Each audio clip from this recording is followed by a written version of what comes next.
Make the shelf as broad as possible, Yep. because the best deal may be somewhere where you're looking.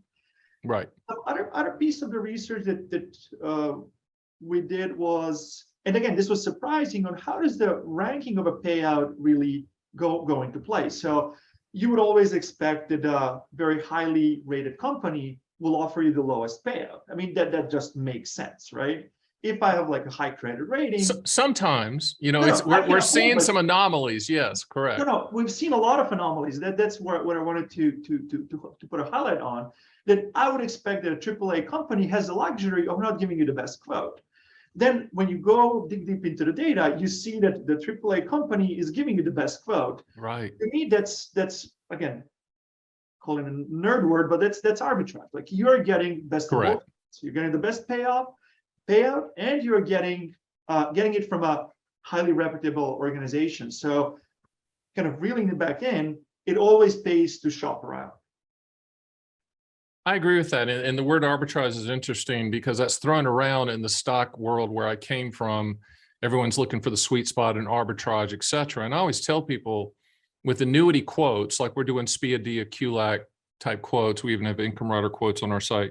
The arbitrage is quoting all carriers and knowing that these quotes are kind of like a gallon of milk and they expire every 7 to 10 days. So it's a very interesting marketplace. And with the demographic tidal wave of 10 to 11,000 baby boomers hitting 65, it's getting competitive. What else did you and David Blanchett find within this study or finding?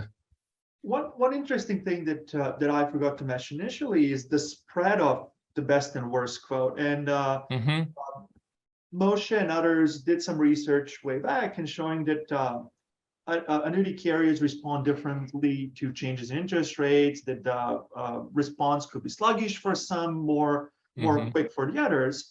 But we always saw, again, historically, that around 10% difference between the worst and best quote on Canex. And again, you said, like, not really a monopoly, but most of the market is on Canex. Correct. So this summer, for the first time around, you see that grow, and it grew all the way to 30% for some payouts. Again, what can it tell us? That can tell us that the top issuer was really chasing the business. The bottom issuer really didn't want to be there. But if you are really looking into few, you could really end up with a not such a competitive quote, and that can cost you again going forward.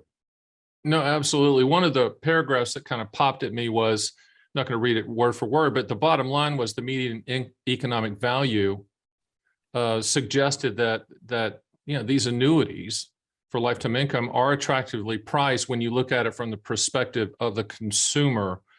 I believe that, to me, that's because these income annuities, the SPIAs, DIAs, and QLACs, are very, very transparent and simple products. Do you agree with that? I would say so.